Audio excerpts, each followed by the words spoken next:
si votre esprit n'est pas préparé, il n'y aura rien. Rien. Les mots sont pas ce que le subconscient perçoit. C'est des émotions. C'est des émotions, oui. Et je suis convaincu qu'il y a un nombre incroyable d'ouvrages, de recherches écrits par des Africains passionnants. Juste, on ne sait pas. Tu peux me dire, c'était qui le meilleur buteur de la Coupe du Monde 1994 ? Tu savais. Je te sors ça. Non, mais même jusqu'à aujourd'hui, c'est dans la tête. Ton intérieur peut façonner l'extérieur. Comment toi tu te sens, comment tu veux les choses peut façonner le monde autour. Dans un livre, il a beau faire 200, 300, 400 pages, s'il t'apprend quelque chose, une seule chose, en fait, qui est game changer, qui change en fait une de tes habitudes, c'est déjà très valorisant. C'est extrêmement valorisant. Et je me souviens, j'ai fait ce tatouage juste après avoir lu le livre quasiment. Ah! Shalom! Salam! Salut à tous! Nouvel épisode! Salut encore à la déco. Toujours nouvelle déco. High Design. Voilà. Tricia, big up. Voilà, on est plus léger. On est venu avec nos petits t-shirts represent dans le thème. Déjà. Shout out aussi à tonton Fabrice, c'est assez important. Ça faudrait qu'il revienne là. Dites-nous si vous voulez. Est-ce qu'on réinviterait pas chez Fabrice Saweda? Parce qu'il a lâché du lourd, hein. Regarde, jusqu'à ce qu'on a dit fait t-shirt avec sa punchline. Ça fait 1 an ou 2 ans. 2 ans, c'était juin. Quand même. Ouais, non, on peut le réinviter. Je suis sûr qu'il y a un truc intéressant à dire encore. Oh, il y a toujours des sujets. En plus, son livre est sorti. Oui. Transcendé. Oui, qu'on a lu. Ouais, très sympa. Donc, on va lui en reparler, n'hésitez pas. Mais du coup, aujourd'hui, on parle d'un livre, justement, j'étais très content que tu proposes, parce que je crois que moi, je t'en ai parlé il y a longtemps, mais... Ah, c'est possible. Ouais, ça m'a surpris quand tu as dit « Ah, mais je suis sur ça », j'ai fait « Ah, voilà !» Là, tu rentres dans mes classiques, dans mon top 5. C'est un vrai sujet. Ouais. Donc, de quel livre? Les livres que Moulay lit à quelle fréquence? Une fois par an. Une fois par an, bon, ça va. Mon top 5, je lis une fois par an. Ah, c'est dans ton top 5. Ah ouais. Top 5. Top 5, je lis une fois par an. Et du coup, je les intercale entre un nouveau livre et un du top 5 ou un livre ancien. En général, ça. Napoleon Hill. Think and Grow Rich ou Les chemins de la richesse pour les Français. Exactement. Déjà, ce serait intéressant comment tu expliques l'impact de ce livre? Ce livre, sachant qu'il est, allez, on va dire, 1 fois sur 3, quand tu demandes à un, je sais pas, multimillionnaire ou quoi, de donner son top 3 de livres, la question classique. Il est dedans. Ce livre sort, donc tu te dis à un moment donné... C'est vrai qu'il est beaucoup dans les classiques. Non, il est très, très cité, tu vois. Enfin, on connaît tous les chaînes YouTube où les gens disent « How did you do it ?» etc. Et ça ressort systématiquement. Toi, c'est comment que tu es tombé dessus? C'est comme ça? C'est quelqu'un qui l'a recommandé? Alors, figure-toi qu'en fait, je l'avais déjà en physique. Ok, tu l'as acheté, ouais. Et bizarrement, je me souviens même, parce que c'était pas une version légale du tout, je me souviens que j'étais à l'aéroport de... c'est Douala ou Yaoundé? Je crois. Soit Douala, soit Yaoundé. Ouais. Il y a très longtemps. Et c'était c'était des étudiants qui vendaient des livres. Bien sûr, des livres bootleggés, là. Voilà, exactement. Ça, c'est le symbole, le succès énorme d'un livre. Si ton livre est bootlegué, c'est que c'est un carton. Ah oui, non. Père riche, père pauvre, là. Je sais pas combien d'argent il a perdu dans le bootleg en Afrique. Parce que... Père riche, père pauvre. Il y avait quoi? Les classiques. Ouais, ça rentre toujours dans le truc. Mais ouais, c'est comme ça que j'en avais d'abord entendu parler. Donc, j'avais la version physique. Ok. Et puis après, non, récemment, c'était dans cette optique, cette vision, cette envie pour cette année de faire une liste de livres et s'y tenir plutôt que chaque fois réfléchir. Qu'est-ce que je lis? Quel livre, etc. Et en plus de ça, le cadeau de madame, de Noël. Voilà, c'est cadeau. SZP cadeau. J'ai pu remonter dans l'estime de Moulay. De ouf. Kindle Mini, hein. Ça, c'est de la qualité, mon gars. Je ne comprenais pas que j'avais pas de Kindle. Surtout en Afrique, pour avoir les livres, c'est quand même mieux, hein. Ouais, parfois c'est un peu compliqué. Ah ouais. Et du coup, oui, je l'avais mis sur la liste, tout simplement. Nice. Tout simplement. Et donc, je me dis, quitte à entrer dans un rythme de lecture, autant faire des classiques. Non, mais écoute, franchement, je suis très, très, très content que tu sois là. Et tu sais que moi, ça me fait rire parce que ce livre, je crois que c'est le livre que j'ai le plus offert. Ah ouais. Donc, ça peut répondre à ta question d'avant sur pourquoi il a eu autant de succès, à mon avis. C'est que alors, avec Kader, à un moment, on appelait ce livre le recharge test de l'ambition. Parce que c'est le livre que j'ai remarqué le plus où, quand tu le lis, ça ne te fait absolument rien, où ça te change ta vie. Et en fait, les gens, j'ai remarqué, je sais pas comment expliquer, les gens qui sont dans un dans un moment de leur vie où ils ont cette force motrice, ces émotions, cette envie, quand ils tombent sur ce livre, il y a une espèce d'explosion émotionnelle. Mais si tu es quelqu'un qui n'est pas du tout dans ça, qui n'est pas dans ce mood, en fait, ça va te faire ni chaud ni froid. Et je sais pas, je pense que, tu vois, cette habitude, par exemple, je l'ai offert beaucoup, cette habitude aussi. Mais cette habitude, quasiment tout le monde arrive à le lire et tout le monde y trouve des trucs intéressants, parce que c'est un peu plus pratique. Ouais. Après, je pense qu'on l'a souvent dit, ça dépend aussi de la période de ta Et vie oui, à laquelle tu lis. Parce que moi, Ouais. la version bootleguée, Ouais, bootleguée que t'as j'avais lu. Tu Ouais. vois. Je pense que j'ai pas été jusqu'au bout. Ouais. Mais parce que quand j'ai relu ici, je me suis rappelé que j'avais lu, en fait. tu vois. Mais ça n'a pas généré les mêmes émotions. Non, pas du tout. Parce que, après, c'est un style, c'est américain, c'est quoi? Les années 1970. 70. Il y a une façon d'écrire qui est très gourou, Ouais. tu vois. Très pushy. Voilà, et il faut sortir du style pour se concentrer sur le fond. Et je pense que le style où on te répète la chose, il faut que tu penses à ça, il faut que tu désires, il faut que tu vois, à la limite, Le si style c'était très une audio, directif, en mode, fais-le. Ouais. Je pense que c'est ça que les gens, des fois, moi, les rares fois où je l'ai offert, les gens n'ont pas lu, ils m'ont dit, ouais, mais il fait que me dire ce que je dois faire. C'est ce qu'on m'a déjà dit ça. Et moi, pour moi, j'avoue, à l'époque, quand les gens me disaient ça, je l'ai classé direct en mode, ouais, t'es médiocre, c'est pas grave. Non, mais maintenant, tu as raison, j'ai accepté que... Parce que c'est vrai qu'il y a des gens qui m'ont dit que ça leur a rien fait.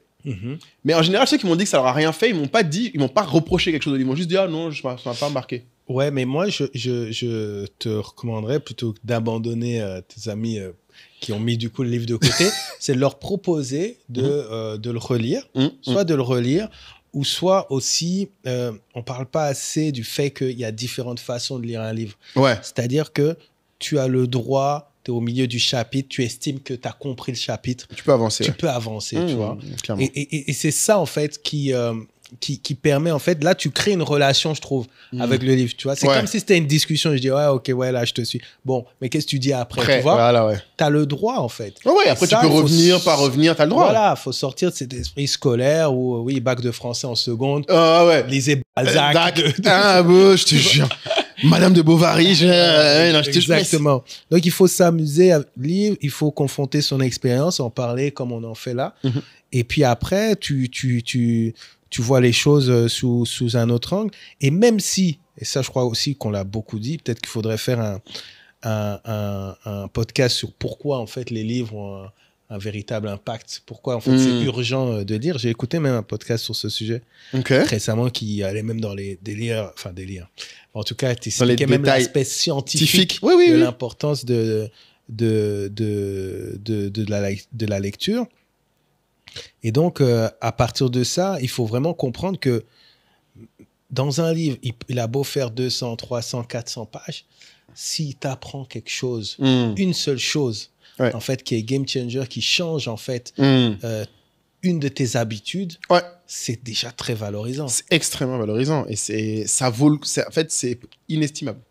Oui, mais tu vois, mais là, les gens pensent que le livre, c'est forcément pour flex, pour pouvoir dire répéter, voilà, j'ai lu, etc. Alors, en fait, parfois, il y a un truc.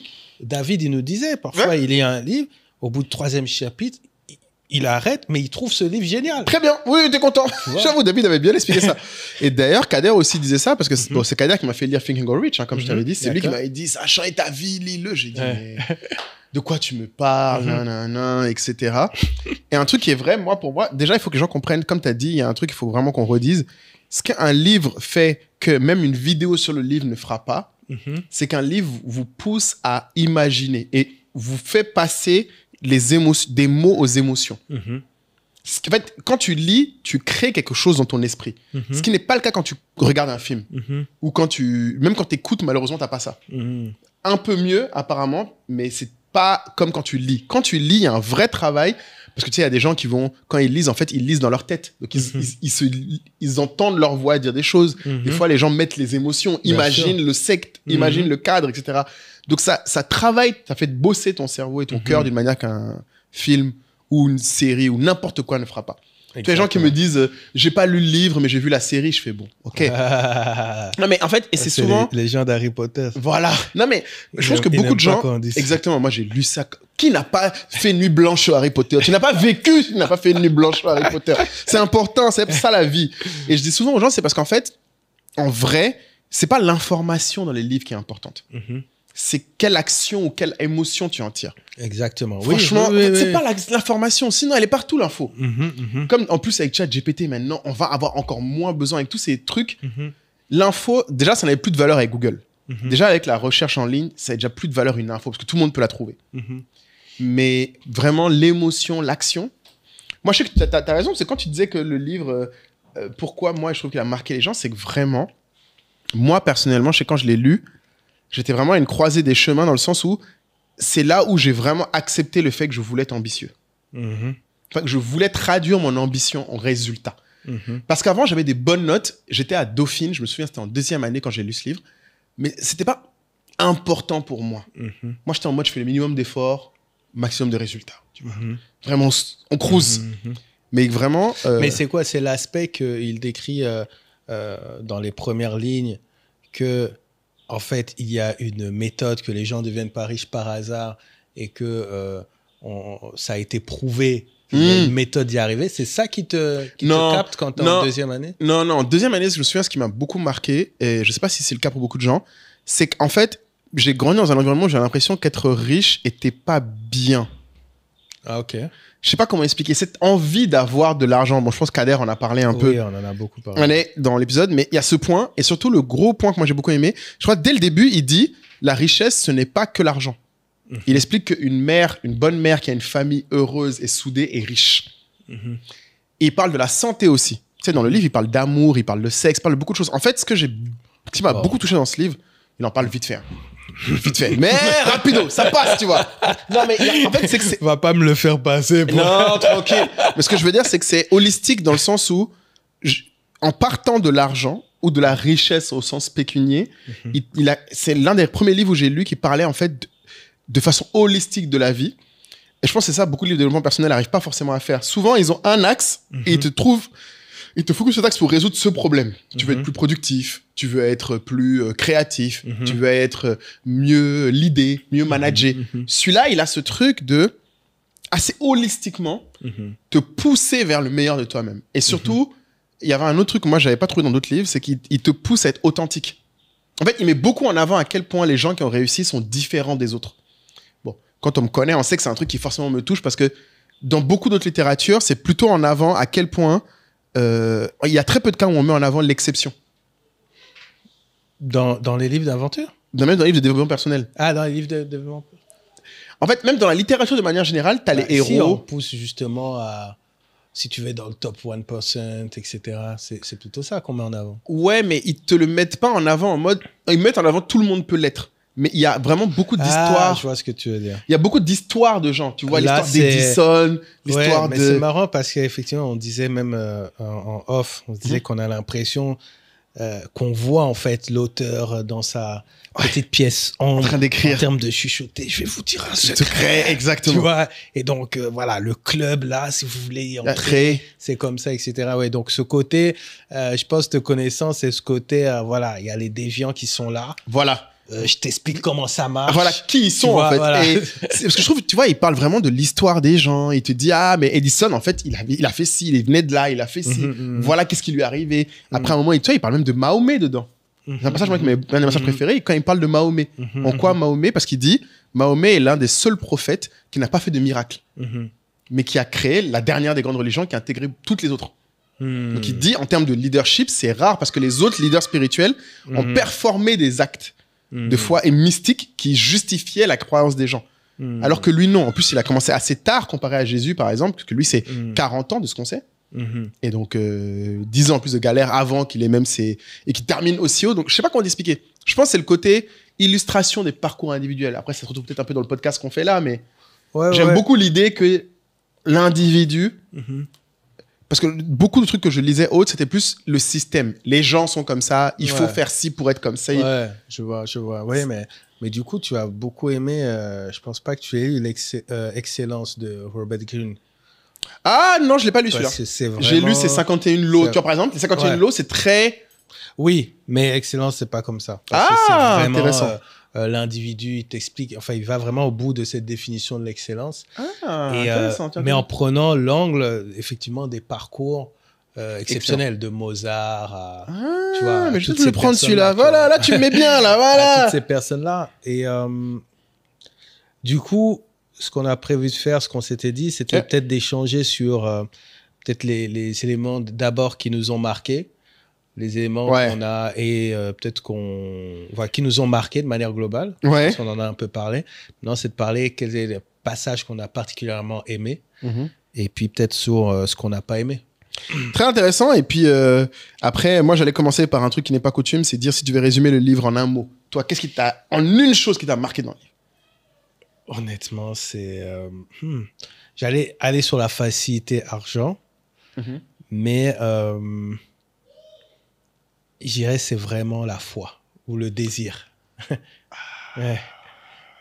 Tu vois? Parce qu'il répète, je crois que c'est le mot qui répète le plus. C'est limite, tu vois, je pense que les gens qui t'ont dit, ouais, non, c'est limite gênant en fait. Ah ouais? Tu trouves il y a un côté un peu religieux, un peu... Oh, merci. C'est ça. Mais tu sais que c'est ça. Mais je pense que c'est assumé. C'était l'intention du livre. Ouais. Mais je pense que si t'es pas préparé, tu vois, toi, peut-être quand Kader t'en parle, il te le vend un peu et tout ça, sûrement que il t'explique, il t'explique peut-être aussi, peut-être que tu t'attends. Non, pas du tout. Non, mais après, il faut que tu fasses un truc. C'est peut-être pas obvious, mais si tu regardes mon tatouage qui est là. Ouais. Là, Fabrice, il faut un gros plan là. Un gros plan, non. Je vais pas pouvoir faire de gros plans, tout le monde ne va pas voir mon bras. Mais là, en japonais, le kanji qui est là, c'est foi. Et je me souviens, j'ai fait ce tatouage juste après avoir lu le livre quasiment. Peut-être, allez, peut-être 6 mois après, j'exagère. Le livre est dans ta peau. Fort. Mais la foi, c'est intéressant que tu choisisses ce mot-là. Oui, non, c'est ça qui revient. Donc, le désir brûlant et... Voilà, le désir brûlant. Tu devais avoir la foi, en fait. Et en fait, j'ai même fait le lien pour venir de 1960 à 2025. Quand on voit toutes les formations maintenant qui sont faites, même la nôtre, on commence beaucoup par le mindset. Tu vois? Et je me demande même si, tu vois, c'est pas en fait calqué sur la méthode Napoleon Hill. Il insiste. Il dit, si votre esprit n'est pas préparé, il n'y aura rien. Et donc, il répète. Et même parfois, il est sur un autre sujet. Et puis, il ferait, je rappelle que... La foi. J'avoue, en fait, comme je le lis chaque année, moi, ça me fait plus rien. Mais c'est bien que tu me dises. C'est vrai que le mot foi, je pense qu'il te le dit peut-être 2000 fois, je crois, dans le truc. Il le dit... Je serais curieux de me demander à Elia, on devrait faire demander à Elia combien de fois dans le livre il dit le mot foi. Je suis sûr c'est le mot qui dit le plus. Ah, mais du coup, t'aurais choisi le même mot, alors? Ou bien pas forcément. Résumé en un mot. Moi, j'avoue, après, l'intensité. Mais ça revient pas à la même chose. Oui. En fait, moi, c'est vraiment le livre où j'ai trouvé l'autorisation d'être intense. Je sais pas comment expliquer. Ça revient pas à la même chose, je dirais. Oui, non, c'est différent. Le concept de foi m'a beaucoup marqué parce que c'est vrai que t'as raison, parce que moi, ce que j'ai beaucoup aimé, c'est que lui ne décrit pas la foi comme les gens me l'ont toujours présenté en étant une croyance seulement. Lui, il le lit beaucoup à l'action. Il faut que tu le crois, que tu le dises, que tu le montres, que tu le fasses. Sinon, c'est que tu ne crois pas. Tu vois, et ça, c'est un truc qu'on m'avait franchement jamais dit. Et c'est pour ça que j'étais peut-être un peu... Je pense, avant, lui, c'était un gars très cynique. Parce que comme je pense, beaucoup de gens qui sont analytiques sont cyniques. Parce que tu vois bien que toutes les possibilités sont là et qu'il n'y a pas tant de certitude dans la vie. Alors que lui, dans ce livre, il a réussi à me convaincre et à me montrer qu'en fait, il faut poser les actions en fonction de ce que tu crois. Que ça ne peut pas être juste dans ta tête, en mode tu crois, et puis en fait, il faut avoir des convictions. Voilà, il faut faire quelque chose. Exact. Il ne faut pas juste être là à toujours dire... C'est vraiment le livre, je trouve, qui se moque des gens qui critiquent et ne font pas. Alors qu'il y a beaucoup de livres intellectuels qui valorisent l'intellect et pas l'action. Mais il va très loin, même sur un passage, je ne sais pas si on parle déjà de ça. Vas-y, mon gars, vas-y. Sur le sujet du plan B. C'était mon passage préféré. Mon passage préféré. Burn the boats, brûler les bateaux, mon ami. Il y a cette anecdote incroyable dans le livre, enfin, cette histoire racontée par Napoleon Hill, qui t'explique que c'est une armée qui va sur une île. Et le commandant en chef, une fois arrivé sur l'île, se retourne vers le bateau, le brûle. Exactement. Et dit à ses soldats, les amis, Soit on gagne cette bataille, soit on meurt. Soit on meurt. Et ils ont gagné la bataille, bien entendu. Mais d'ailleurs, c'est la base du film 300, hein, pour info. Ah oui, voilà, le fameux. Non, mais juste pour ceux qui sont vraiment fans. Mais en fait, tout ce chapitre-là, donc c'est ce qui résume pour moi l'intensité. C'est vraiment l'idée de Napoleon Hill. Il dit, vous avez un plan. Vous n'en avez pas deux, vous en avez un. Exactement. Et vous allez au bout de ce plan, no matter what.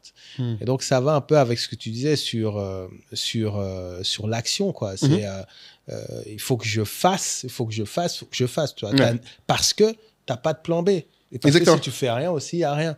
Non, et surtout, moi, ce que j'ai beaucoup aimé, je ne sais pas si les gens il te met dos au mur, en fait. Voilà. Il veut te mettre dos au mur. Et surtout, ce qui est important, moi, je trouve, c'est le problème avec les plans B. Je suis un gars qui aime bien avoir des backups. Ouais. Le problème avec les plans B qu'il met très bien en avant, je trouve, dans ce passage, c'est qu'il explique qu'en fait, tu disperses ton énergie. Oui, mais alors... En fait, beaucoup de gens, je pense... Est-ce que tu as une distinction plan B et backup? Oui, très clair. Là, dans le cas de l'armée, c'était quoi le backup? Il n'y a pas de backup, justement. Non, en fait, là où tu as raison... que je te dis il n'y a pas de backup. Ouais, c'est ça. Non, en fait, là, tu as raison, l'exemple est très bon parce que je trouvais que ça illustrait très bien le point. Les gens pensent qu'avoir un plan B, c'est avoir un backup. Le plan B, c'est pas dire si je n'y arrive pas, je ferai ça. Le plan B, c'est si j'y arrive, ce sera peut-être comme ça ou peut-être comme ça. Ah. Tu vois la distinction que je veux faire? Ah, d'accord. Ah, ben dans ce cas-là, j'avais jamais vu ça. Je comprends. Tu comprends la distinction? Vous avez compris parce que c'est très intéressant. Oui, c'est plan B pour toi, c'est j'ai deux options. Pour y arriver. Je choisis un chemin et les deux chemins sont valables. Mais ça ne te dérange pas que quelqu'un dise j'ai un seul plan. Voilà. Mais je sais déjà ce que je vais faire s'il ne se passe pas comme prévu. Exactement. J'ai une alternative. C'est toujours dans mon plan. C'est dans ton plan. Ok. Et c'est pour ça que c'est A, B. C'est un plan. C'est juste A, B, C, D, des parties. Le problème, c'est que beaucoup de gens confondent des A, B, si je suis pas pris. A et A prime, quoi. Ou non, et des gens font A et puis après, non, ils ont pas de plan. En fait, ils ont juste une alternative en disant bon, si ça marche pas, au moins je resterai là. Ou si je n'y arrive pas, ben, c'est pas grave, j'aurais au moins fait ça. Je sais pas comment t'expliquer. En fait, il y a un cas où c'est dans une direction, tu peux prendre plusieurs chemins. Dans l'autre cas, c'est tu as cette direction, mais en même temps, tu prépares de l'énergie pour l'autre sens. Au cas où ça va. Exactement, oui. Et le meilleur exemple, si tu veux comprendre ce que je veux dire, c'est le film, je sais pas si tu l'as vu, Bienvenue à Gattaca. Non. Exceptionnel, dans le même esprit. Ah ouais? Bienvenue à Gattaca. Pépite. T'as pas le petit drive qui va... Le petit lien. Tom, tu connais. On voit ça, c'est ça. Je t'envoie ça. Et Bienvenue à Gattaca. Le disque dur le plus prisé d'Abidjan. C'est ça. En plus, je l'ai en Blu-ray, Bienvenue à Gattaca. Je l'ai dans les deux, parce que c'est un de mes films préférés. Blu-ray, oh my God. J'adore. C'est un de mes films préférés. Non, mais vraiment. Et Bienvenue à Gattaca, parce qu'en fait, c'est très simple. C'est l'histoire dans un monde où tout le monde est génétiquement, à ta naissance, on sait dire ton avenir. Ok. On sait dire si tu seras pilote ou pas, si tu vas mourir vite ou pas. On sait dire si tu as un destin ou pas. Waouh. Dès que tu nais, c'est clair, on te dit, toi, génétiquement, tu seras bon. Voilà. Sinon, toi, on te dit, toi, tu peux faire que des métiers de merde, tu vas jamais aller loin. Et donc, tu as deux frères. Le premier, bien sûr, on lui dit qu'il va rien faire de bon, il n'est pas génétiquement supérieur. Et son petit frère est génétiquement, genre, parfait. Et le premier, son rêve, c'est de devenir astronaute. Donc, bienvenue à Gattaca, aller sur spécial. Sauf que astronaute, c'est réservé aux gens qui sont classés comme étant génétiquement supérieurs. Mais ça va loin, parce que dans le film, même selon ta génétique, tu sais, t'as accès à certains restos, pas à d'autres. T'as des métiers, pas à d'autres. Non, mais en fait, c'est... Le monde est comme ça, quoi. Ouais. C'est clair. Et donc, tout le film, c'est l'histoire du gars qui, du coup, n'est pas génétiquement doué, vole le sang et la génétique d'un gars génétiquement doué qui a eu un accident pour pouvoir faire son rêve de devenir astronaute. Donc, il joue le rôle de quelqu'un qui n'est pas. Et le passage, moi, le passage qui est exceptionnel pour moi dans le film, qui résume ce que c'est avoir un plan B ou un plan A, c'est qu'en fait, les deux frères nagent. Leur sport favori en compétition entre le frère génétiquement doué et l'autre, c'est ils nagent. Et en fait, le frère pas doué génétiquement, à chaque fois, il bat celui qui est doué génétiquement. Et à un moment dans le film, tu vois le frère doué génétiquement qui lui dit mais comment ça se fait à chaque fois tu me bats alors que je suis censé être supérieur. Tu sais ce qu'il lui répond? Et il dit la différence entre toi et moi, c'est que moi, toi tu gardes toujours de l'énergie pour pouvoir retourner. Moi, je n'ai jamais gardé aucune énergie pour pouvoir retourner après. J'ai juste nagé jusqu'à ce que je meure. C'est pour ça que je te bats. Parce que toi, tu es toujours en train de garder de l'énergie en te disant ah, faut renager pour retourner à la rive. C'est ça. La différence entre quelqu'un qui a un plan A, plan B, plan C, lui, il avancera toujours, même s'il doit mourir. Quelqu'un qui dit je nage, mais si ça chauffe, je fais demi-tour, ça se voit dans les décisions que tu prends, dans l'énergie que tu mets. C'est ça dont il est question. Hop, hop, hop, petite pause, surtout à toi qui te demande systématiquement, mais quelle est donc cette tribu SOA à laquelle on fait systématiquement référence? La tribu SOA, c'est la communauté d'Entrepreneur State of Africa, la meilleure communauté du monde mondial. Une communauté dans laquelle vous êtes déjà 300 membres à se retrouver au quotidien avec Moula et moi à échanger. Alors, ce n'est plus sur Telegram, c'est maintenant sur la plateforme Skool. Et sur cette plateforme, c'est génial parce que c'est comme si on avait notre réseau social SOA dans lequel on peut débriefer des épisodes, on peut débriefer d'un projet business que vous avez, on peut rebondir sur des éléments d'actualité. On fait également chaque mercredi soir les masterminds avec des experts de la tribu qui prennent la parole. C'est vraiment un lieu, un espace d'émulation à laquelle on veut que vous participez. 200 € pour l'année, 120 000 francs CFA. Franchement, c'est un bon deal. C'est un bon deal. Et surtout, ce n'est pas qu'une plateforme. Nous avons également des événements, des meet-up à Abidjan, à Dakar, à Douala, à Washington. Les membres se retrouvent même à Londres. Et dans ces événements, vous serez très souvent surpris par la présence de guests que vous avez vus dans le podcast. Donc, c'est tout ça qu'on met en place parce que vous savez à quel point le pilier entourage est important pour nous.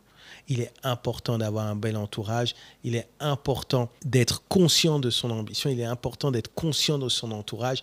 Et on veut vraiment que vous nous rejoigniez si vous êtes ambitieux parce que cette aventure, on l'a commencé avec vous et on veut l'emmener le plus loin possible avec vous.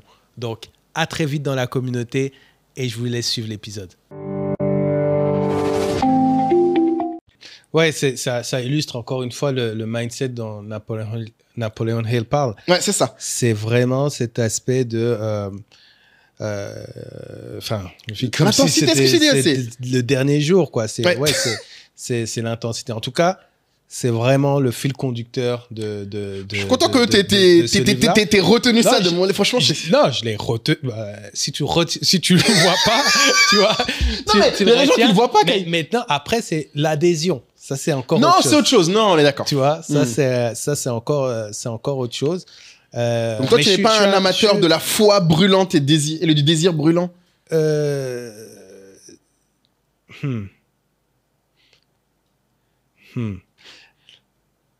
Comment dire?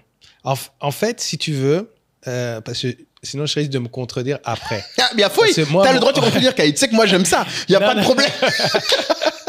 Vas-y. Non, mais ce que je veux dire, c'est que de base, je me dis, quand je commence le livre, et qu'il y a toute cette partie sur faudra être intense, faut désirer l'argent. Regarde lui, il avait rien, puis il a désiré, l'argent est venu, lui, il devait mourir, et puis tout d'un coup, il a trouvé, on l'a soigné, parce que, etc. Oui, ok, j'ai ma Bible. C'est la même chose. Tu vois? Donc, je dis ok. Après, j'arrive dans la partie que j'aime beaucoup, où c'est un tout petit peu plus technique, où il parle de la précision. Du fait d'être précis sur qu'est-ce que tu recherches. Quel montant tu recherches, quels sont les montants que tu recherches, avec quoi tu veux vivre, etc. Donc, vraiment, cette précision. Et là, j'apprécie son intensité dans ce chapitre-là, parce que s'il n'est pas intense, je peux finir le chapitre sans comprendre. Parce que tout le monde se croit précis. C'est vrai. Tu vois, tout le monde pense que c'est très précis. Tout le monde se croit précis. Et c'est pour ça, en fait, que j'insiste aussi sur l'entourage. Parce que quand vous allez dans vos dîners, etc., posez la question. Moi, je vous demande parfois, mais les gars, quand vous dites millionnaire, qu'est-ce que ça veut dire? C'est un patrimoine, c'est un truc. Tu vois, j'essaie de comprendre. Et du coup, quand tu rentres dans un exercice de précision, mais quand je te dis précision, c'est quoi l'autre truc qui coûtait rien, puis je t'ai dit mais c'est pas budgété. T'as rigolé. Les poids. Ah oui, voilà. Les poids pour le sport. Monsieur Philippe. C'est moi qui dis. C'est les poids pour le sport où tu m'as dit ça. Faut acheter des poids et tout ça. Ah, je dis, ok, le mois prochain et tout ça. Parce que c'est pas dans le budget. C'est pas budget. Tu as dit, mais quand même. Et parce que, du coup, j'ai fait un exercice de précision. Voilà. Et c'est là où je veux en venir. C'est qu'en fait, quand tu es sérieux sur le sujet de précision, en fait, tu arrives vers l'intensité. Exactement. Tu arrives vers l'intensité. Et ce que j'appelle l'intensité, c'est qu'aujourd'hui, je connais mon numéro de compte par cœur. Je connais mes mots de passe parce que je vais régulièrement, plus régulièrement, etc. Tu vois. Ouais. Donc, je suis content parce que d'un côté, j'aurais pu juste, tu vois, faire le snob en disant, ouais, bon, c'est bon, il fait le religieux, etc. et tout. Mais tu vois, en continuant le livre et en allant prendre des éléments qui m'intéressent et en jouant le jeu, ben, je reviens en fait finalement à ce que la mission, à ce qu'il essaie de transmettre. Et effectivement, je constate que si tu n'as pas une intensité semaine après semaine, mois après mois, en fait, tu perds un peu le fil. Oui, c'est clair. Tu perds un peu le fil. Laetitia le dit. Tout le monde le dit, et c'est dans tous les domaines. C'est pour ça que je dis souvent que, parce que ça me rappelle, c'est à l'époque aussi, quand tu décris la précision, je me souviens qu'à l'époque, c'est aussi un truc qui m'avait aidé à définir pourquoi je trouve des gens intéressants ou pas. Parce que je n'arrivais pas à l'expliquer. Je trouvais les gens boring. Je ne savais pas comment expliquer pourquoi. Mais en fait, l'intensité. C'est fascinant quand quelqu'un est précis sur ce qu'il recherche. Ouais. Ça, c'est vrai. En fait, souvent même, tu vois, même ce que je dis souvent aux gens, c'est facile d'être. C'est pas possible d'être intense sur tout. Mais pour être passionné, c'est très précis. Les gens passionnés vont pas te dire. Par exemple, mon pote Jonathan, dont je parle souvent, là, qui est passionné de gestion financière, lui, son activité, c'est faire des aquariums. Il a un nom pour ça. Mais quand tu lui dis, tu fais des aquariums, il va te dire, je fais pas des aquariums. Voici ce que je fais. Voici en quoi c'est différent de faire un aquarium. En fait, ça force le respect et l'intérêt. Je sais pas comment expliquer. En fait, ça...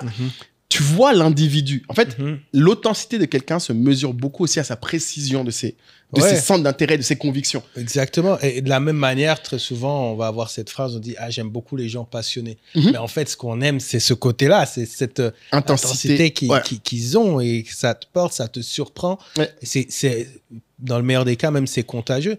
Et je remarque même dans mes potes de quand on était étudiant, tu remarques ceux qui parlaient beaucoup d'argent, ceux qui étaient plus intenses sur le sujet, tu vois bien que dans leur choix aujourd'hui, où est-ce qu'ils en sont en termes tu vois, d'épargne, même si on n'a pas tous les chiffres, bon, on voit un peu au niveau du lifestyle. Le lifestyle de chacun. Tu vois que cette intensité-là, tu vois, dont parfois on rigolait. Moi, je suis quand j'étais en coloc, un de nos potes, d'ailleurs, il sera à Abidjan. Peut-être un podcast avec l'homme intense. On aime ça. C'est vraiment un ami d'enfance et jusqu'à aujourd'hui. Et en fait, lui, c'était le gars.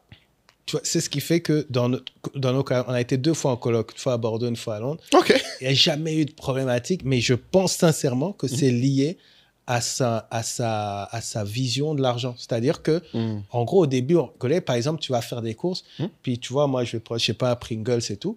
Après, quand il fait le moins 2,32 € de Pringles. On appelait ça hors forfait, HF. Hors forfait, il faisait ton Excel, bam. Et puis t'envoies un Excel. Tout. Ouais, ça, c'est quelqu'un que j'aime. Tu vois, en fait, c'était clair. Et chaque mois, il faisait ses entrées, ses sorties, ses entrées, ses sorties. Tu vois. Donc, il a en fait ce truc. Après, je pense que... Non, mais tout le monde a différents trucs. Voilà, tu vois, moi, je t'ai dit, à l'époque, moi, je faisais ça dans les classements de meufs, tu vois. C'est débile. Mais dans mes classements de meufs, je mettais les mensurations de chacune des meufs. J'allais trop loin. Les quoi? J'ai fait des classements de meufs à une époque. Avant de lire ce reader. Mais comment... En fait, je classe... Ben, c'était sur Internet, tu trouvais les mensurations Tu trouves les mensurations de tout le monde si tu cherches bien. Ah, tu parles des stars? Des stars. Ah, j'ai eu peur. Non, pas les mensurations de filles. Non. Non, mais en fait, ce que je veux dire, c'est que tu vois ce niveau d'intensité. Zuckerberg sort de ce corps, exactement. J'ai pas ce niveau-là. Mais c'est intéressant ce que tu dis, parce que tu vois, cette personne-là, rien que ce que tu viens de dire, me donne envie de la connaître. Parce qu'en fait, je sais pas comment expliquer. Mais ça tournait d'ailleurs, il veut te parler. Là. Sérieux? Oui, je suis là. Mais c'est. En fait, quand tu dis, en plus, même le concept qu'il a appelé, même ça, HF, tu vois, je peux comment t'expliquer. C'est créatif. En fait, c'est une énergie. En fait, tu vois, quand ils parlent de foi, il y a un truc qu'ils disent dans le livre qui est important pour moi, c'est l'énergie créatrice. En fait, tu n'as pas la foi si tu n'es que dans la consommation. On en a déjà parlé d'ailleurs dans l'un de nos piliers en disant qu'il faut créer plus que tu consommes. Et ça, tu le vois, en fait, les gens qui sont comme ça, qui ont une foi dans quelque chose, ils créent des trucs. En fait, ils laissent quelque chose, ils te donnent quelque chose, ils te poussent quelque chose. Ce n'est pas...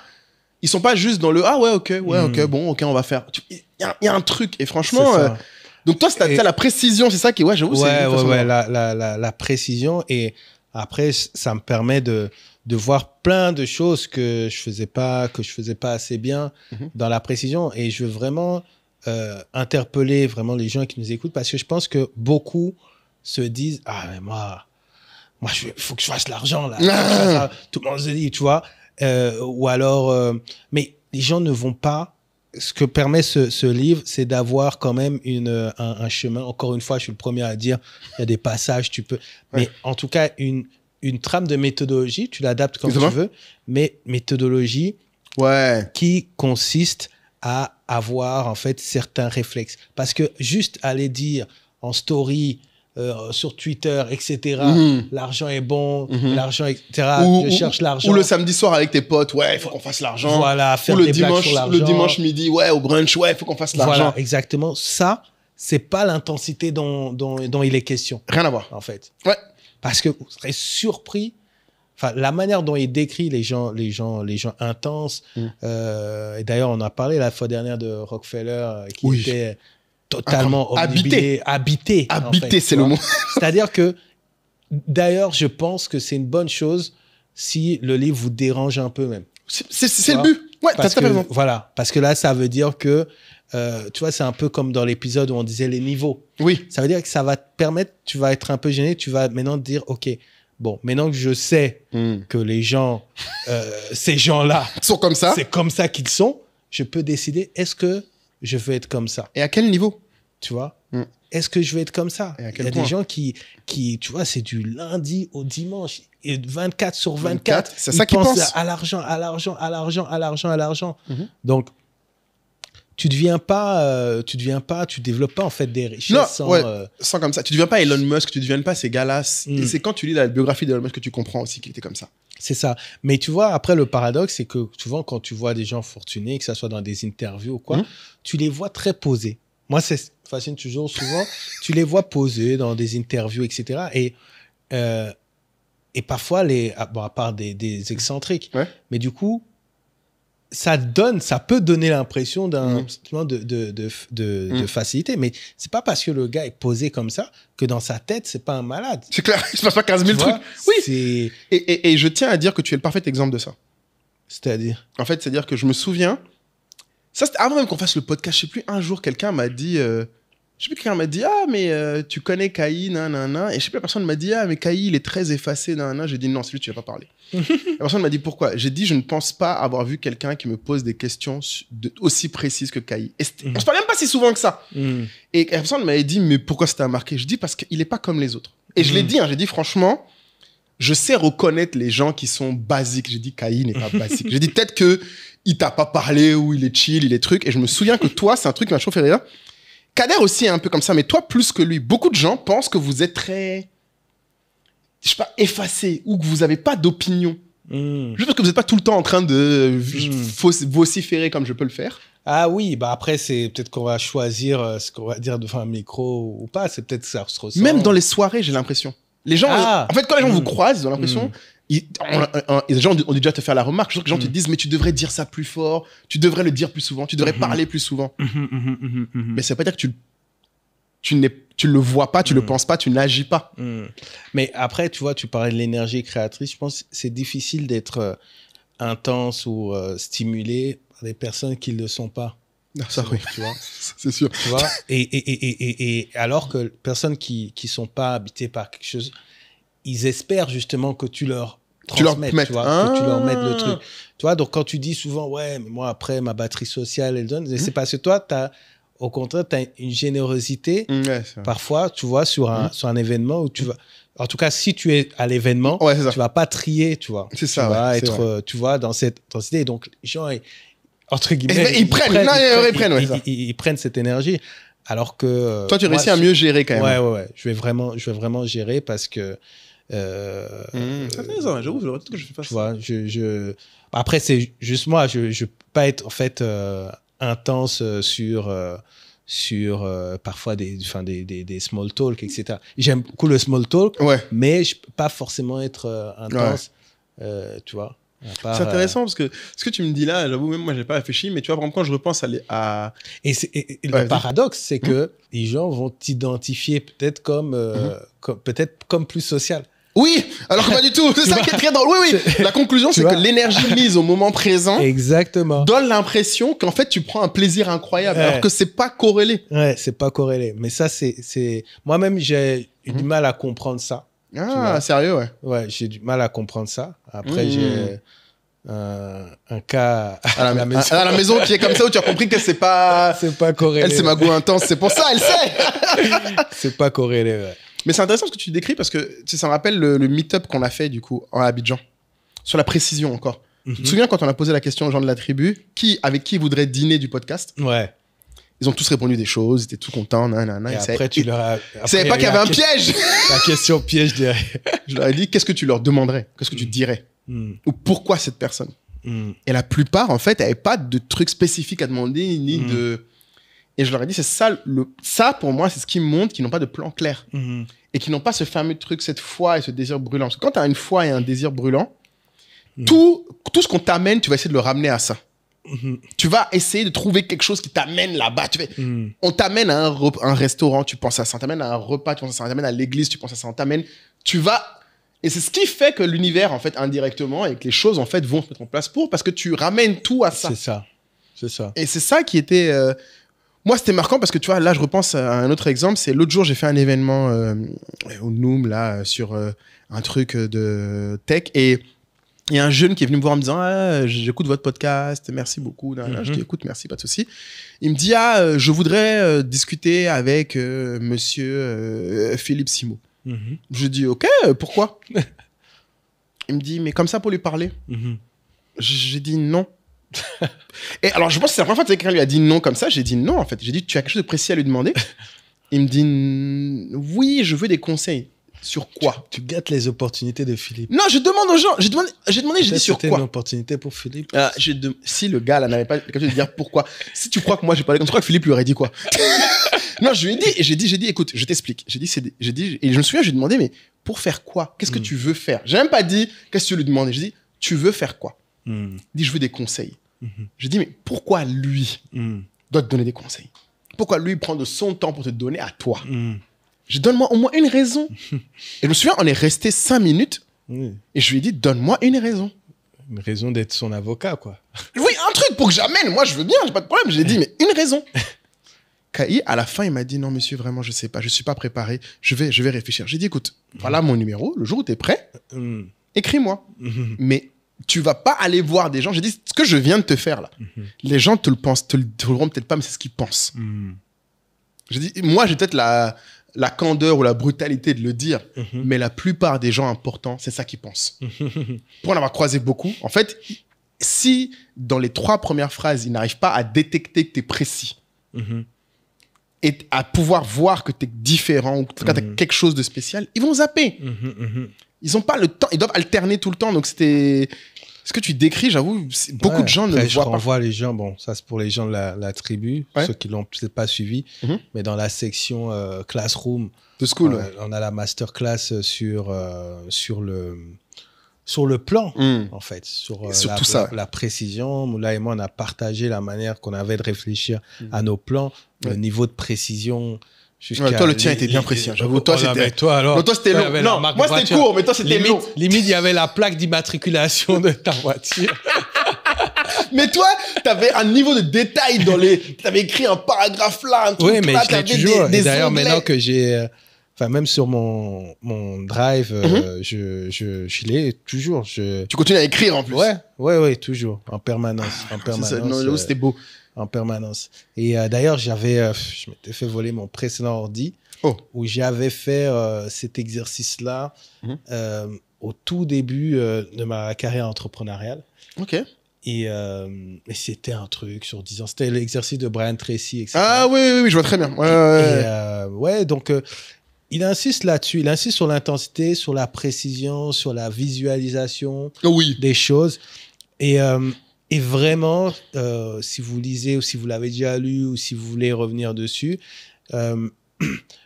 prenez ce passage-là comme un élément qui vaut la peine d'être tenté, quel que soit l'angle par lequel vous êtes rentré. Moi, je suis pas entré direct par l'intensité, je suis arrivé par la précision. Exactement. Et je suis arrivé, en fait. Donc, trouvez votre porte d'entrée dans ce genre de livre. Ouais. Parce que c'est pas parce qu'il a dit chapitre 1, ça, chapitre 2, ça, tu prends le truc, tu rentres dedans. Oui. Après, tu vois où est-ce que ça t'emmène. Exactement. C'est dans ta tête, après, qu'est-ce que tu en tires et quel écho ça fait. Mais du coup, toi, c'est quoi ta partie? Parce que moi, j'ai dit précision. Toi, moi, c'est intensité, donc c'est c'est vraiment le intensité, couper les ponts. Je Donc sais que là, ce que tu viens de dire, Mhm. par opposition, un des moments où j'ai eu plus de mal, bon, Ouais. d'ailleurs, je mettrai dans la tribu, encore une exclusivité pour ceux qui sont sur notre tribu school. Petite analyse, petit schéma. J'ai fait un petit schéma avec ton chat qui a mis les 5 trucs avec lesquels je suis d'accord et les 5 trucs avec lesquels je suis pas d'accord. Mhm. Et ce que tu viens de dire là, il y a un truc qui m'a toujours, au début, gêné dans ce livre, moi, c'était tout l'aspect autosuggestion et répétition régulière de tes intentions. Ah, mais on est d'accord. Ouais. Parce que moi, c'est cet aspect-là, en fait, qui me dérangeait. Alors, comment l'expliquer? Alors, à c'est l'époque, limite, pour ceux qui n'ont pas lu, c'est limite, je caricature à peine, mais c'est tous les matins. Non seulement j'écris, mais tous les matins, je répète, relis. Je veux gagner ça. Mais il y a beaucoup de gens qui suggèrent ça. D'ailleurs, tu rigoles, mais je crois que même est-ce que dans... tu as déjà rencontré des gens qui te disent je fais ça? Oui.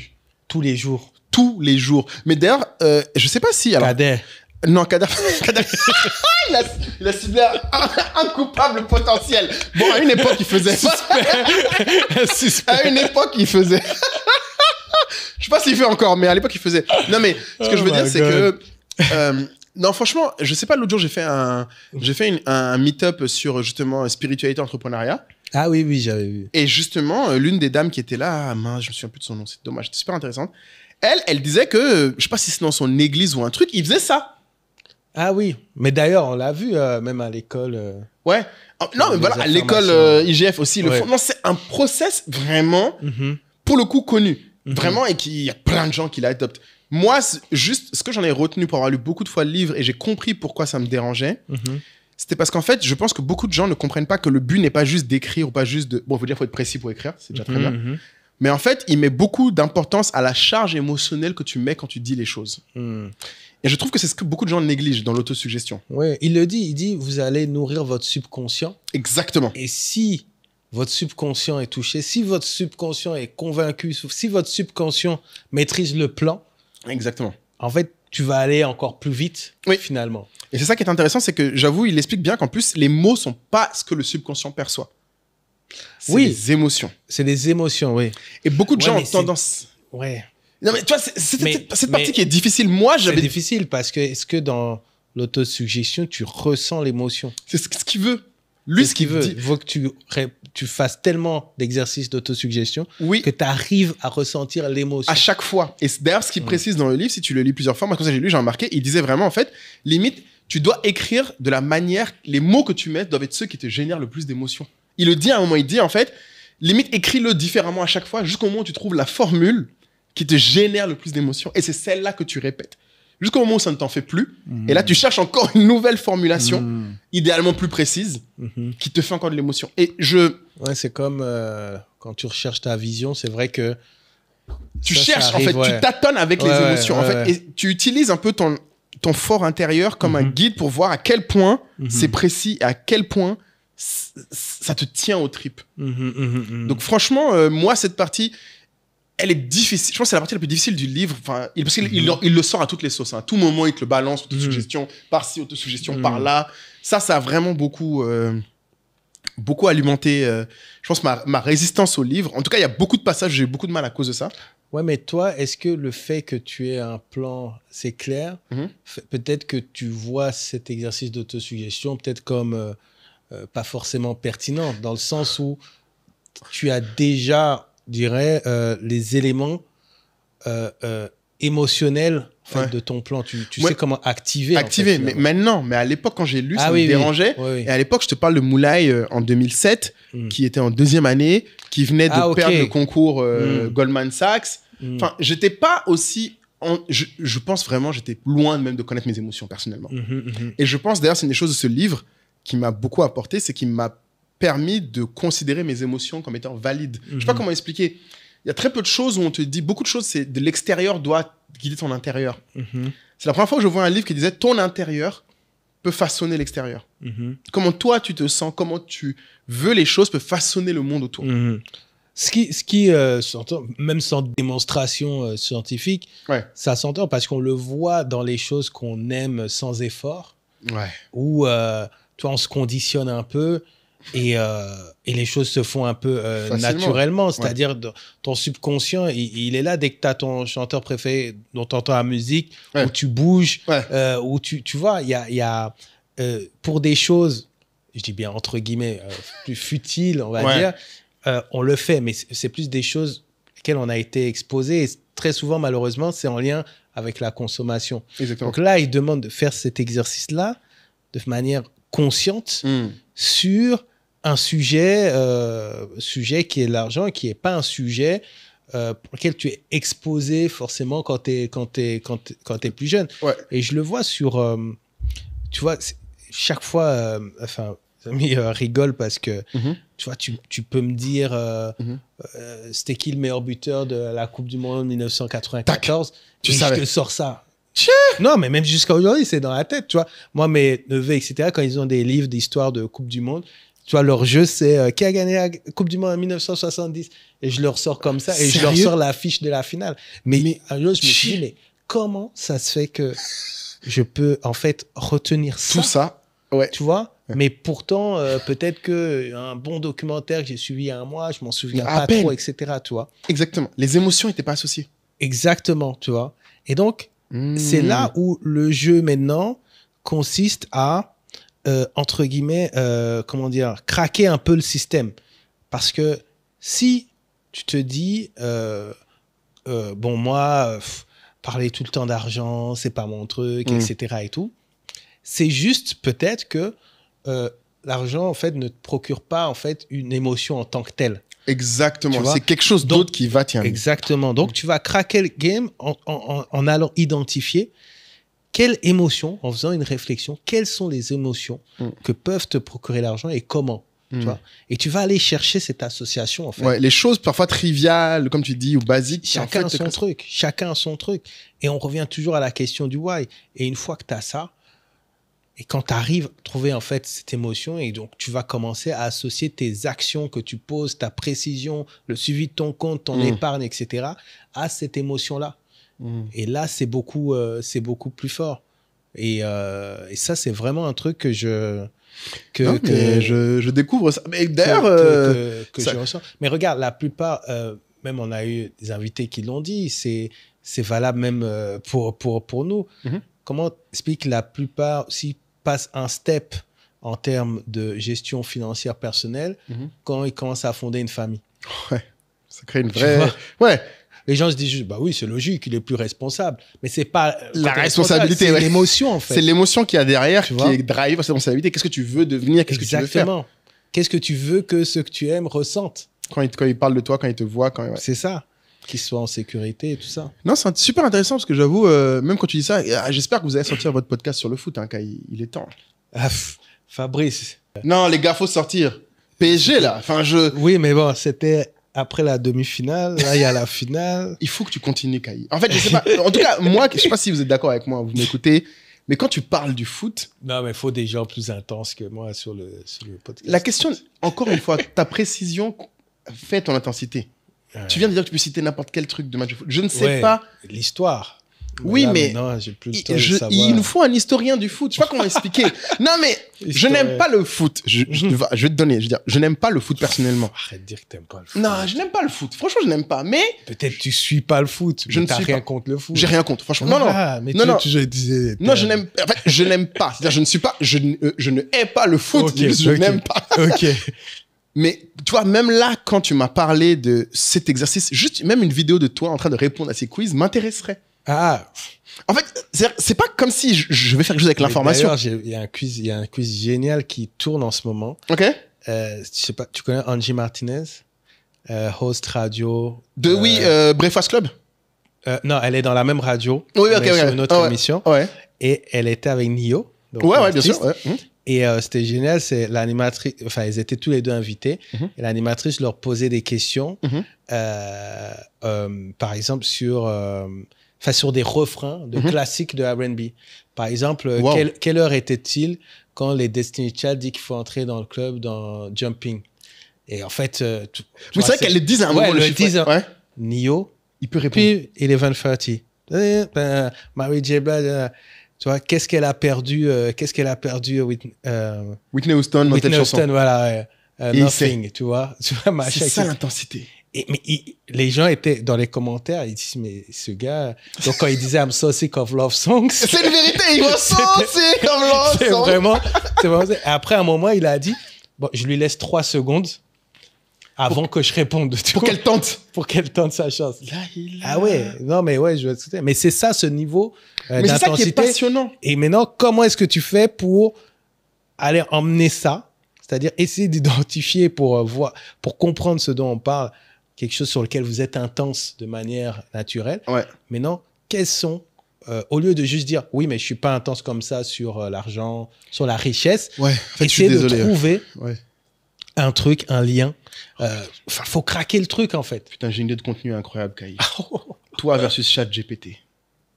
Oh non, mais attends. Je suis sûr que tu peux le battre, wesh. Non, Je suis sûr que tu peux, Kai, putain. Un petit quiz histoire du foot. On met un Histoire petit du écran. foot, si tu vas, Histoire en tout cas, si c'est l'histoire du équipe du Brésil, la Coupe du Monde de Viens, on fait un 1930 concours là-dessus. Je te à jure. 2000 le truc. Tu prends. J'avais un VHS. J'avais fatigué ma mère pour acheter c'est l'histoire du Brésil, Ouais. du football brésilien. Tu as saigné ce VHS là. Le truc, la bande est D'ailleurs, cassée. j'étais en deuil. Pour ceux qui connaissent, il y a le journaliste Didier Rostand de l'équipe, Ok. je connais l'équipe, qui est décédé là. Et c'est lui qui Avait fait le truc. animait ce truc-là. Je connaissais le truc par cœur. Mais c'est que moi, je pense que vraiment, c'est ça qui. Genre, fais un contenu là-dessus. On met chat sur un petit écran. Ah. On pose des questions. Et si tu réponds avant lui et que t'as raison, mon gars, non, mais c'est. non, mais en fait, c'est chaud. je sais pas comment expliquer parce que. Alors, merci d'écouter ce podcast qui, j'espère, vous sera utile, qui est surtout, en plus d'être divertissant, vous sera quelque chose qui vous permettra d'apprendre. Et je sais que le mot apprendre est un peu galvaudé, c'est pas juste qu'on veut vous transmettre des informations, on espère qu'on va vous donner envie d'agir pour changer, pour être meilleur. Et il y a 2 façons pour lesquelles dont vous pouvez agir pour ce podcast. La première, évidemment, c'est de vous abonner, hein, c'est gratuit, ça coûte rien. Il y a une façon qui est payante, mais qui vous servira plus qu'elle nous servira. Et c'est de rejoindre la tribu SOA. Beaucoup de gens pensent que la tribu SOA, c'est juste un groupe Telegram, mais ils ne savent pas vraiment ce qu'il y a derrière. Un point sur lequel je voudrais revenir, c'est que si vous regardez bien, en fait, ce qui, j'espère, vous apporte de la valeur, c'est que nous, on partage notre expérience. Et surtout, ce que je pense que certains d'entre vous aimeraient quand ils nous écoutent, c'est partager la vôtre. Et en fait, la tribu, c'est ça. C'est plus un simple groupe Telegram. On a évolué vers une nouvelle plateforme encore plus dynamique. Certains disent quasiment que c'est un réseau social dédié aux gens qui écoutent le podcast SOA. Et dans ce réseau social, en fait, on échange, on apprend et donc on agit ensemble. Et si vous avez envie de co-construire le podcast, si vous avez envie d'améliorer votre plan, votre carrière ou de votre entreprise, ces 3 choses supposent une action dès aujourd'hui et pas demain et pas dans 6 mois. C'est rejoignez la tribu SOA. Pour l'instant, ça ne coûte que 100 000 l'année, donc vous payez une fois et c'est terminé. Et comme on a une nouvelle plateforme et comme vous le savez, une nouvelle année amènera sûrement de nouveaux tarifs, donc dépêchez-vous. J'espère vous rejoindre très vite dans la tribu SOA. En fait, quand les gens, je pense que c'est intéressant que je donne cet exemple parce que quand les gens parlent de foi, quand on parle de passion, quand on parle de succès, les gens pensent des fois que c'est forcément des trucs, je sais pas, boring, business, corporate. Alors que des fois, c'est ça. Ce que tu viens de décrire, en fait, c'est ça qui peut transformer la vie d'un être humain, en fait. C'est juste s'il accepte ce truc et qu'il le pose sur la table, en fait. Mais ouais. Mais tu sais, c'est marrant parce que, bon, j'avoue, là, je vais loin, mais un des trucs que j'ai beaucoup aimé aussi dans ce livre, c'est vrai que je ne le dis pas forcément, mais quand je t'écoutais à l'intérieur, je me suis rendu compte qu'en fait, au-delà du côté overly religious du livre, c'est le livre qui m'a réconcilié avec Dieu. Oh.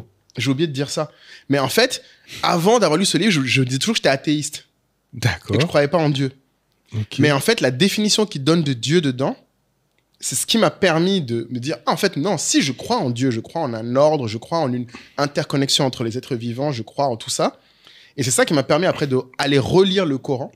Je me souviens, la première fois que je l'ai lu ce livre, ça m'a tellement marqué qu'après, je suis allé lire le Coran le Ramadan d'après. Et c'est là où j'ai commencé mon habitude de lire le Coran chaque année pendant le Ramadan. Donc, je sais pas comment expliquer aux gens, et c'est vraiment, je sais que c'est un peu cliché de dire ça, mais en fait, quand il parle de richesse, vraiment, dans ce livre, le premier où j'ai senti, il parlait pas que d'argent. En fait, c'est pour ça. Après, c'est peut-être que les préceptes, les principes qu'il évoque sur l'argent, tu as été convaincu que ça pouvait aussi t'aider sur d'autres aspects. Exactement. Comme là, on vient de dire, sur l'intensité, lui, il parle, c'est un livre sur l'argent. Ouais. Tu t'es rendu compte que ça peut aider sur autre chose. La foi, Ouais. lui, il parle sur l'argent, mais tu vois, c'est peut-être cette autre façon finalement, de parler de ça. De parler de ça, ça m'a touché. T'as touché et tu t'es dit, bah, tiens, en fait, mais la foi, ok, c'est sa définition, mais revenons à qu'est-ce que c'est la foi pour moi, tu vois, exactement. de manière globale, avant de parler de la foi pour... mais c'est pareil pour le groupe de cerveau, alors le mastermind. Oui, c'est ce que j'allais dire. Il faut absolument qu'on parle de ça. On peut pas finir l'épisode sans parler d'entourage, c'est un peu dommage. Mais les maîtres, les cerveaux maîtres. Les groupes de cerveau maîtres, exactement. Mais c'est intéressant parce que je pense qu'avant ce livre aussi, pareil, je ne trouvais pas important d'avoir des amis. Oh my God. Non, mais c'est vrai, je trouvais pas. Enfin, c'était un truc que j'avais de la chance d'avoir des potes, on jouait à la play, on était potes, on était cool. Ah, ok. En fait, j'en avais, mais c'était pas un sujet, c'était juste. Ouais, okay. C'est là, en fait. Oui, c'est là. Et même maintenant, tu sais que c'est un des trucs que ma mère m'a fait réaliser. Ça fait longtemps que je ne peux pas parler d'elle d'ailleurs. Elle dit que je parle tout le temps dans les podcasts. Je vais dire, ça fait longtemps que je ne peux pas parler de toi. Shalom, la fête des mères. Exactement, shalom, maman. On aurait dû refaire un épisode. Ouais, spécial. Et elle m'a dit que c'est un truc qui l'a toujours surpris. C'est à quel point, malgré le fait que je sois un peu différent, j'ai toujours eu des amis. Et surtout, elle dit, c'est impressionnant, je garde des amis pendant très longtemps. J'ai des amis vraiment d'enfance, des amis de chaque époque de ma vie, de chaque école, lycée. Mais j'ai remarqué que la génération d'au-dessus est surprise par ça. Oui, ça les perturbe. Ma mère, elle est débordée parce qu'elle, elle a pas tant d'amis que ça, je pense, en vrai. Elle en a elle a des relations avec des gens avec qui elle connaît de l'enfance, etc. Mais ce truc que nous, on a d'entretenir des relations élargies pendant aussi longtemps à travers les océans et aussi trucs, je sais que ça la perturbe. Enfin, vraiment. Et ce qui est marrant, c'est que de l'opposé, mon père, lui, c'est un truc qu'il me reprochait. Il pensait que j'avais pas d'amis. En cas que j'ai pas ou que je ne sais pas entretenir les relations. Donc, pour sa défense, ce qui est vrai, je suis très mauvais à appeler pour dire ah comment ça va, non. Mais par contre, je pense vraiment que j'ai beaucoup d'amis, genre des gens au sens de demain à 2h du mat, je les appelle parce que je sais pas où dormir, ils vont m'héberger. Des gens qui peuvent m'appeler eux à 4h du matin pour me dire j'ai besoin de tant d'argent, je leur enverrai. Que j'ai entretenu et qui font partie de mon identité. C'est-à-dire, sans ces gens-là, je ne pourrais pas être aussi serein à être qui je suis. C'est eux qui m'ont dit « Ah non, mais t'es comme ci, t'es comme ça. » Pareil, quand je suis allé à Dubaï, il y a pas longtemps, j'ai revu une amie de longue date qui m'a dit « Ah, mais t'as toujours été comme ça, t'inquiète. » T'as toujours été... Et en fait, tu vois, elle reconnecte des points de toi. Et je trouve que c'est ce qui était beau dans le livre, justement. Il dit, en fait, que c'est bien d'avoir des gens qui ont la même fréquence. Et que du coup, c'est pas important qu'ils sont dans le même métier, dans le même truc, c'est pas important, c'est la fréquence qui compte. Et que ça t'aide à vibrer plus fort. Je pense que c'est ça la formulation exacte que lui dit. C'est qu'en fait, plus tu as des gens de la même fréquence que toi, plus tu es à l'aise. Donc c'est une autre formulation que son maître, là, Jim Rohn, qui disait que tu es la moyenne des 5 personnes qui tu as du temps. C'est une autre formulation, je trouve. Oui, donc dans le concept d'esprit maître, moi, ce que j'avais compris, au-delà du fait d'avoir son entourage, c'était vraiment des personnes. Je comprends quand tu dis j'ai compris l'importance d'avoir des amis. C'est-à-dire qu'en gros, limite, tu leur donnes un rôle, même s'ils ne sont pas au courant. Exactement. C'est officiellement, tu leur donnes, tu dis. Ils ont un rôle. Ça, c'est ma go-to person pour ça. Ça, c'est ma go-to person pour ça. Et limite, tu vas arriver à un moment où tu vas dire il manque quand même quelqu'un dans mon entourage qui se connaît vraiment sur tel sujet. Tu vois. Et puis après, ça va être telle personne. Et on l'a déjà dit plusieurs fois, même dans l'épisode avec Paola. Il ne faut pas avoir honte à un certain âge d'aller vraiment gratter l'amitié. Sans problème. Comme il faut. Donc, le concept livre, c'est d'avoir, je ne sais pas, esprit maître ou comment il appelle ça. Alors, en français, en fait, moi, je vais dire en anglais, donc chaque fois, j'oublie. En français, je crois que c'est groupe de cerveau. Un groupe d'esprit maître. Groupe de cerveau, esprit maître. Réunissant les connaissances nécessaires à l'accumulation des richesses. Donc, il faut avoir dans ton entourage des personnes qui vont en fait, entretenir ton intensité, ton rêve, ta connaissance. Et te relever quand tu tombes, te rappeler qui tu es quand tu l'oublies. C'est ça. Enfin, on en parle tellement de fois je pense que mais en même temps, je sais que c'est pas non plus évident pour quelqu'un qui écoute là, il est isolé, je ne sais où, il dit ah oui, mais moi je connais pas ces gens-là. Mais la tribu SOA est là pour vous. C'est là où je voulais en venir. Place mon produit. C'est là où il faut venir, il faut s'entourer. C'est vrai qu'on est maintenant 200, 300. 300 dans le groupe. Mais vous allez venir, il suffit de faire 4-5 bonnes rencontres. Et ça suffit. Et ça suffit. Peut-être que même nous, dans la tribu, on devrait, je sais que les membres font parfois des challenges à part entière, mais tu vois, nous-mêmes, peut-être imposer un peu comme ce qu'on fait dans la formation sur la bourse, c'est-à-dire dire, bon, qui en ce moment, en tout cas pour cette année, son année, c'est développer son intensité sur les sujets. Vous avez votre groupe là, tu vois, allez-y. Ça, c'est le truc que j'aimerais vraiment faire pour le coup dans notre... mais je pense que l'IA pourra beaucoup nous aider d'ailleurs. C'est un truc sur lequel j'avoue je suis intéressé, moi personnellement, c'est construire une IA pour connecter les gens. Parce qu'en fait, les gens peuvent te dire ce qu'ils veulent, mais c'est pas forcément très clair sur ce dont ils ont besoin. Et il y a peut-être des choses à faire pour créer justement ces liens et ces ponts avec les gens qui ne le font pas naturellement eux-mêmes. Mais bon, ça c'est un autre truc, mais... C'est un autre sujet. Mais du coup, c'est intéressant ce que tu dis parce que toi, est-ce que dedans, tu as eu un moment, cette partie, toi qui es quand même monsieur du réseau, est-ce que cette partie-là de mastermind, il y a des trucs qui t'as trouvé novateurs dedans? Ou au contraire, c'était juste en mode, bon, il répète juste les trucs classiques pour toi? En fait, je dirais que, encore une fois, on revient, c'est que de base, comme beaucoup de choses dans le livre, de base, si tu lis juste le premier paragraphe du chapitre, c'est classique. Tu as peut-être même déjà entendu ça. Mais, tu vois, c'est bizarre parce que c'est ce qu'on lui reproche, mais en même temps, c'est ce qui fait force, c'est qu'il répète chaque fois le truc sous différents angles. Exact. Tu vois? Et donc, tu lis, et puis au final, tu décides quand même de faire une pause. La preuve, j'ai surligné ça, tu vois. Et tu te dis, OK, mais t'as surligné quoi? C'est vrai que la partie sur les esprimètres, tu vois, et tu te dis, OK, c'est vrai que je le sais, mais est-ce que je le fais avec précision et est-ce que je le fais avec intensité, tu vois? Comme tu as dit, l'information, c'est pas le sujet. On l'a.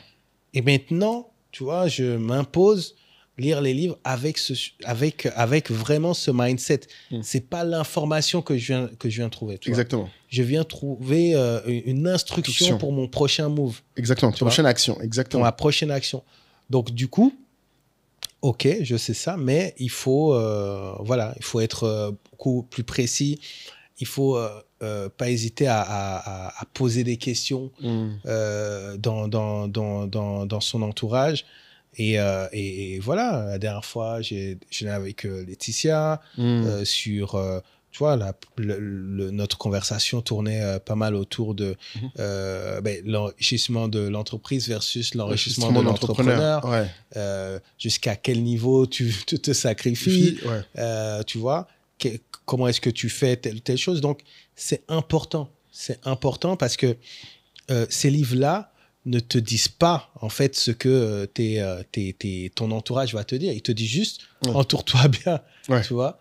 Donc, tu n'as pas tout. Donc, il faut y aller. Donc, c'est vraiment sur cet aspect-là, c'est encore une fois la précision que dans les actions qui sont connues, que j'ai trouvé ça... Je ne sais pas si le mot novateur est le bon. Ouais, mais innovant. Cas, bah, écoute, j'avoue, moi, j'ai tellement pas de recul. Parce que quand je l'ai lu, c'était il y a tellement longtemps. Je l'ai tellement relu. Oui, mais est-ce que tu as... Aujourd'hui, tu estimes que tu as un cercle...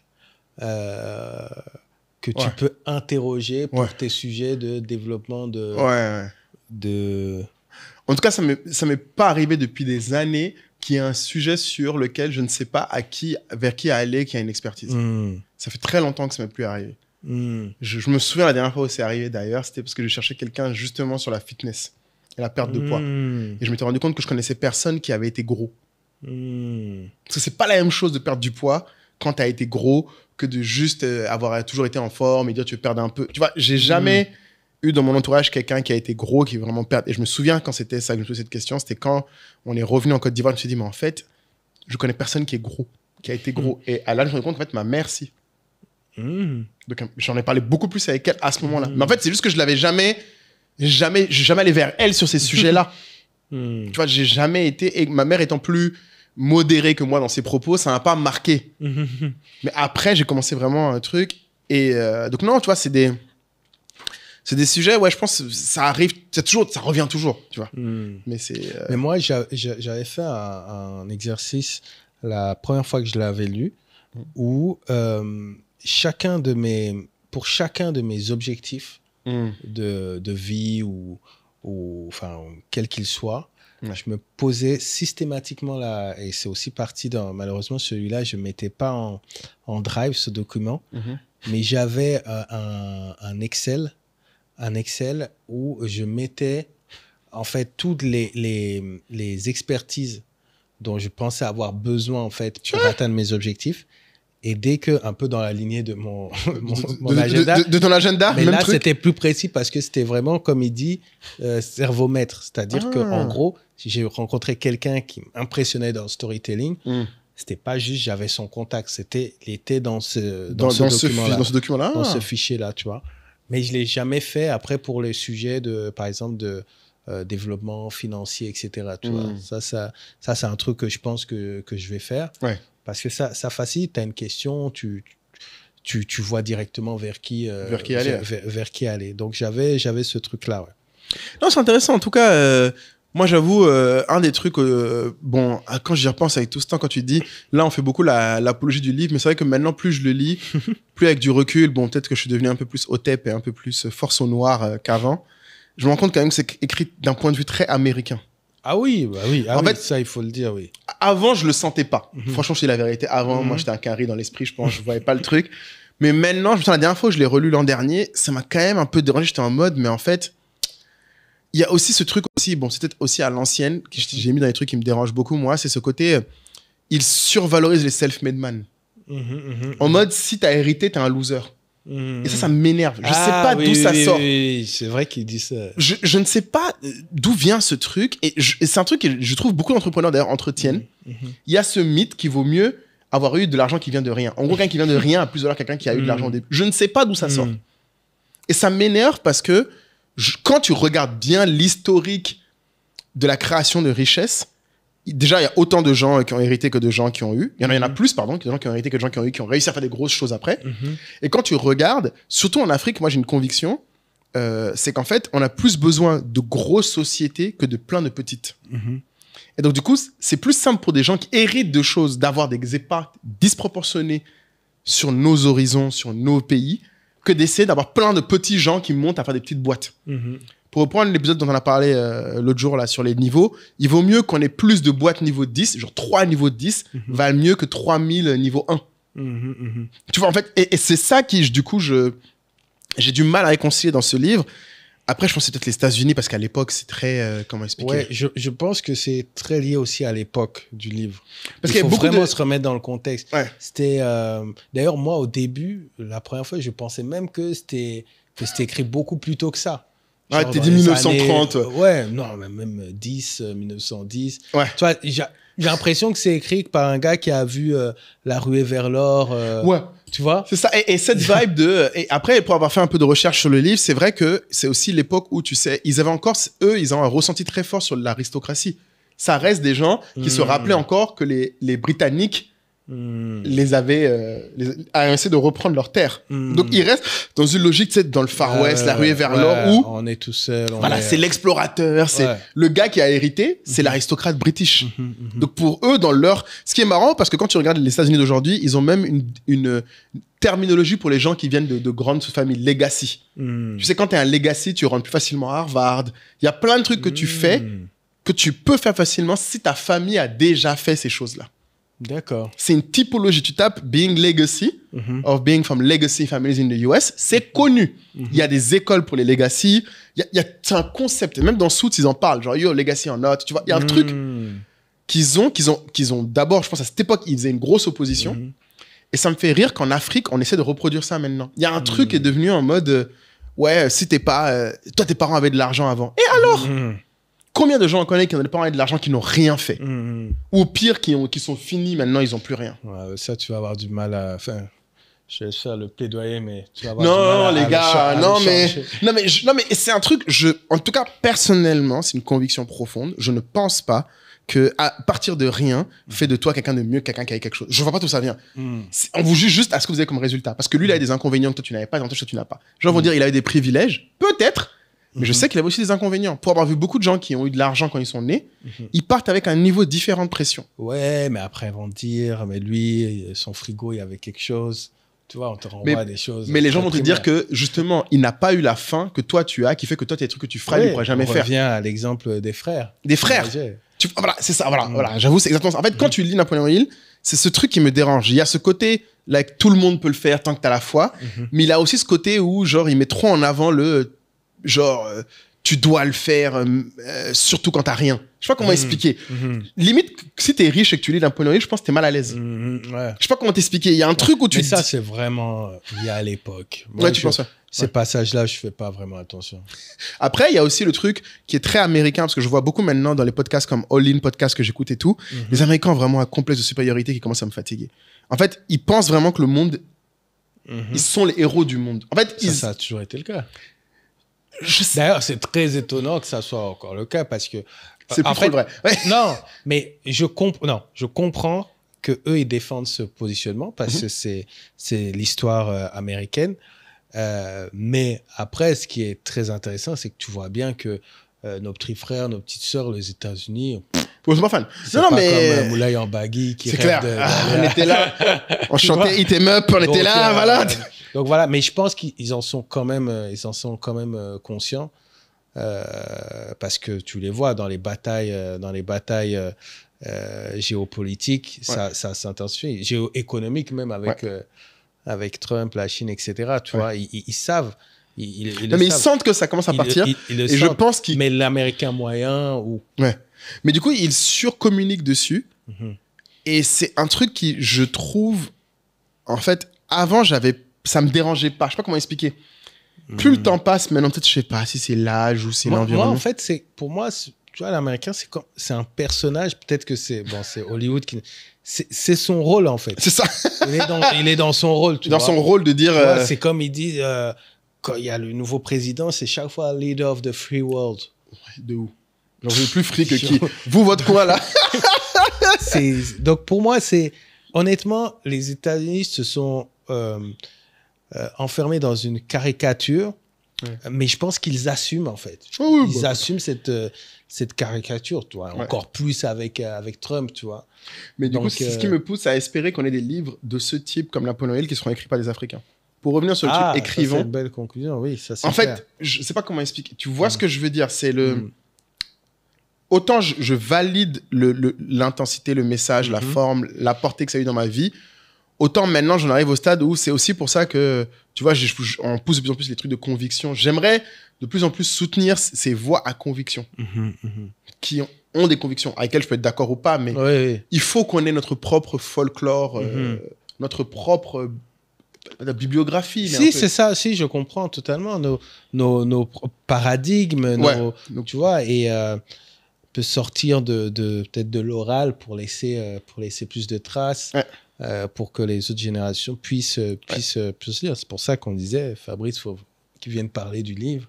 Ouais, et puis que, les livres de Fabrice, c'est très important, tu vois. Par exemple, ce que je dis, c'est, là, si vous nous écoutez encore, et que là, on arrive à la fin, moi, j'aurais une seule demande, c'est si vous avez des livres à nous recommander de ce type-là, écrits par des Africains ou des Noirs. Exactement. Je suis preneur. Parce que typiquement, je trouve que... Bon, dans ma rotation, j'essaie d'avoir souvent des livres africains, des autres africains, mais je trouve rarement ce niveau de... je sais pas, d'intensité ou de...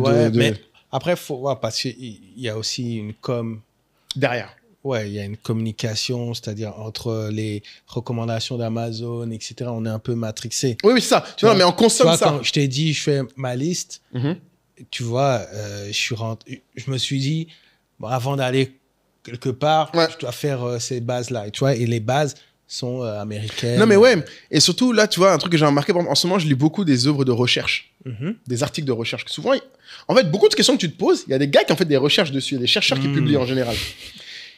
Sauf qu'en Afrique, c'est vrai, beaucoup de chercheurs sont blancs. Sur les sujets africains, beaucoup de chercheurs sont blancs. Terriblement.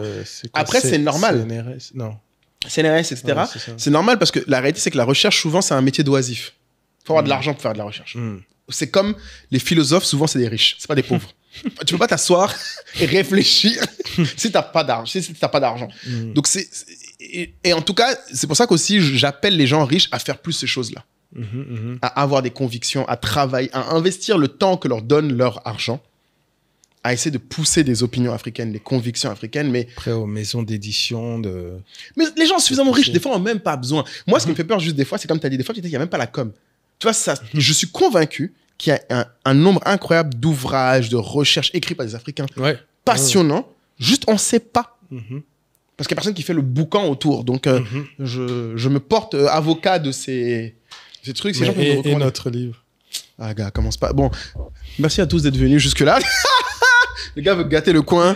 On était bien, là. Putain, un cahier. One day. Lorsqu'on aura assez d'abonnés et de gens à la tribu pour dire on n'a pas besoin de travailler, voilà.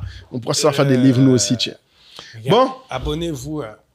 Donc là, je pense qu'on a déjà le mot ou c'est comment tu vois un autre mot, le mot de la fin là. C'est soit foi, soit intensité. Foi, mon ami. Hein. Foi, les amis. Compte sur vous pour vous tatouer. Exactement. En japonais. En japonais. FOI. J'ai vérifié plein de gens. J'ai eu tellement peur de me foirer en faisant ça, mais bon. T'imagines. Je te jure, FOI, les gens. Montrez-nous votre foi. C'est ça. Partagez-nous votre foi. Partagez-nous les livres que vous pensez qui... Les livres. Ouais. Je suis preneur. Je trouve qu'il y a des contenus maintenant qui sont sur la littérature africaine, mais c'est pas forcément dans cet esprit-là encore que je vois. Beaucoup d'histoire. Je trouve que ça manque de... plutôt que de l'histoire, c'est bien l'histoire. Moi, j'aime beaucoup maintenant les opinions, les convictions. Ouais, je vois ce que tu veux dire. Très intéressant. Shout out au book club de la tribu. Exactement. Donc, et puis voilà. Allez, à très vite. Ciao.